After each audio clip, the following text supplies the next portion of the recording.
बिस्मिल्लाहिर्रहमानिर्रहीम। अल्लाहुम्मा इन्नी अस्अलुका इल्मन नाफ़िआ। ऐ अल्लाह ताला हमें फ़ायदा देने वाला इल्म जो है हासिल करने की तौफ़ीक़ अता फ़रमा, फिर उस पर अमल करने की तौफ़ीक़ अता फ़रमा और तकब्बुर करने वाला ना बना।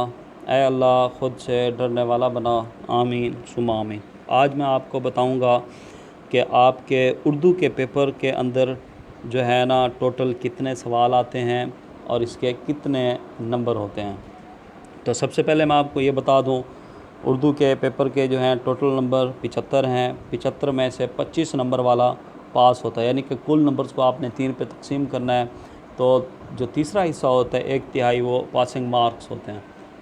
अल्लाह ना करे कि अगर आपके 25 में से 24 नंबर हैं तो ऐसे समझे आपका पूरा साल ज़ाय हो गया। इसलिए आप शुरू से ही मेहनत करें और रोज़ का काम रोज़ करें और उर्दू को जो है आम मज़मून ना लें।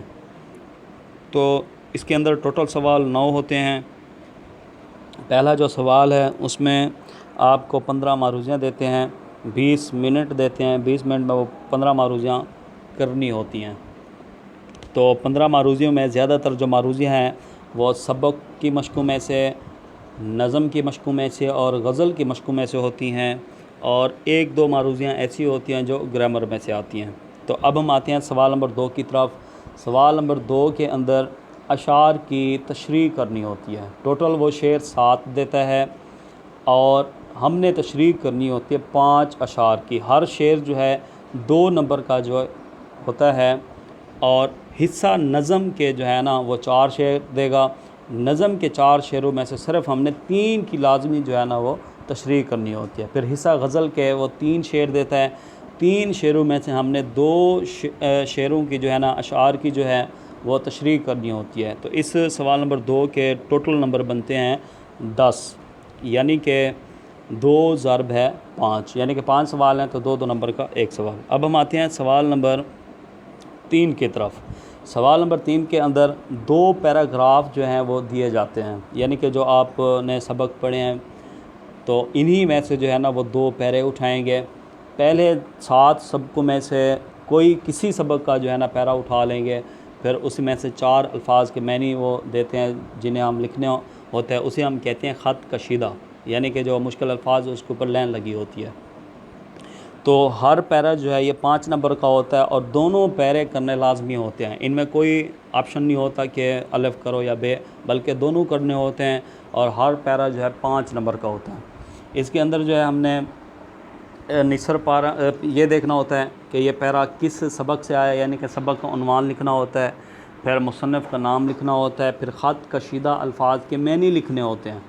उसके बाद जो है फिर हमने इस पैरे की तशरीह करनी होती है कि इस पैरे के अंदर अगर कोई वाक़या है या कोई बात है तो उसको हमने खोल के बयान करना है।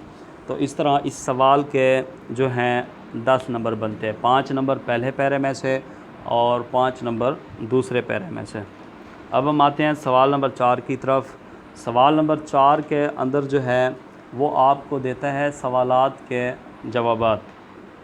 तो 2 नंबर का एक सवाल होता है, तो इसके जो है ना हमने सिर्फ 5 सवाल जो है वो लिखने होते हैं। जो सवाल पूछे सिर्फ उसी का हमने जवाब देना है, जो कि ज़्यादा से ज़्यादा 2 लाइनों का जो है ना वो बनता है। अगर आप ज़्यादा लिखेंगे तो वो इजाफ़ी में चला जाएगा, हो सकता है कि वो आपके नंबर काट लें। इसके अंदर टोटल वो 8 सवाल देते हैं और ये सवालात जो हैं सबक की मशक़ों में से, नज़म की मशक़ों में से और गज़ल की मशक़ों में से जो है ना आते हैं। इसलिए आपने इनको भी आमनी समझना, सवालों के जवाबों को अच्छे तरीके से तैयार करने हैं। तो 8 सवालों में से हमने करने होते हैं 5 सवाल और हर सवाल के 2 नंबर होते हैं। इस तरह सवाल नंबर 4 जो है इसके टोटल नंबर 10 होते हैं। उसके बाद आ जाता है सवाल नंबर 5। सवाल नंबर 5 के अंदर आपको वो ऑप्शन देते हैं, 2 सबक देते हैं। 2 सबकों में से एक सबक का जो है ना ख़ुलासा लाजमी लिखना होता है। तो उनकी तकसीम ये होती है, पहले 7 सबकों में से वो एक सबक उठाते हैं, अगले सबकों में से जो है ना वो एक सबक उठाते हैं, यानी कि पूरे सबकों के वो 2 हिस्से करते हैं। एक हिस्से में से एक सबक, दूसरे हिस्से में से दूसरा सबक। तो इनमें से जो है सिर्फ हमने एक सबक का ख़ुलासा लिखना है और इसके जो टोटल नंबर हैं वो हैं 5, यानी कि ख़ुलासा जो है वो 5 नंबर का होता है। उसके बाद आ जाते हैं हम सवाल नंबर 6 की तरफ। इसमें सिर्फ वो आपको एक नज़म देगा, नज़म में ऑप्शन नहीं देता। तो उस नज़म का अगर आपको ख़ुलासा आता है तो वो लिखें, अगर मरकज़ी ख़्याल आता है तो वो लिखें। ये भी सवाल 5 नंबर का आता है। नज़म का ख़ुलासा तैयार करने का बेहतरीन तरीका ये है कि आप अशार के जो मफ़हूम हैं उनको एक सफ़े पे लिखें, फिर उनको याद करें, वो आपका जो है वो ख़ुलासा बन जाता है। तो ये होता है 5 नंबर का। उसके बाद आ जाता है सवाल नंबर 7। सवाल नंबर 7 में ऑप्शन होते हैं। पहले ये होता है कि अगर आपको ख़त, यानी कि इस सवाल के अंदर 2 ऑप्शन हैं, एक दरख्वास्त लिखने का, दूसरा ख़त लिखने का, और ये 10 नंबर का होता है। 10 नंबर का जो चीज़ आपको अच्छे तरीके से आती हो तो वो आपने करनी है, ठीक है जी। अगर आपको अच्छे तरीके से दरख्वास्त आती है तो आप दरख्वास्त लिखें, अगर आपको अच्छे तरीके से ख़त आता है जो दिया गया है वो लिखें। इसके 10 नंबर होते हैं। उसके बाद आ जाते हैं सवाल नंबर 8 के ऊपर। सवाल नंबर 8 में भी ऑप्शन होते हैं।